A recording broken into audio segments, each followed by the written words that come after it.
جزاكم الله خيرا وأحسن إليكم. Kayfiyatil يقول أخونا al-ghusl. أريد شرحا مفصلا حول Nagiging sa كيفية pilitan الاغتسال. ang gusol o pagligo kapag ang isang tao ay nasa kalagayan ng janaba. Isang kalagayan matapos makipagtalik o malabasan ng punlay sa anuman kaparaanan o kapag naipasok ang dulo ng ari ng lalaki sa puwerta ng babae, kahit wala pang paglabas ng punlay na naganap. Ito ay may dalawang pamamaraan ng pagligo na maaring gawin ng isang tao na nasa kalagayan ng janaba. Una, obligadong pagligo, at ito ay sa pamamagitan ng karaniwang pamamaraan ng pagligo. Una, isasagawa ang niya o intensyon. At pagkatapos, buhusan ng tubig ang buong katawan. At kinakailangan malapatan ng tubig ang buong katawan sa pamamagitan ng pagbuhos ng tubig sa katawan.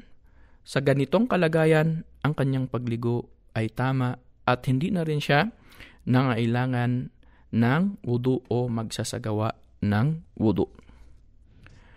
Pangalawang pamamaraan, ito ay ang sunnah na pagligo.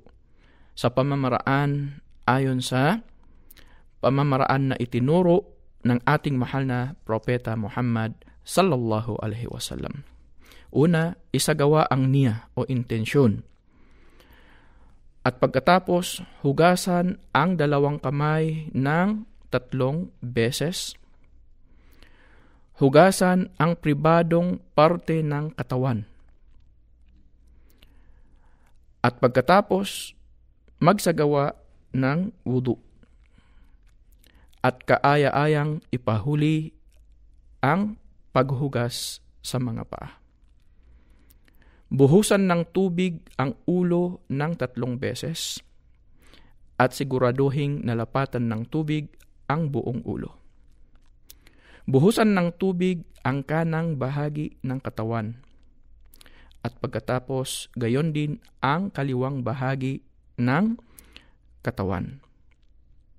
At buhusan ng buong katawan at kumpletuhin na ang pagligo. At pagkatapos, hugasan ang mga paa.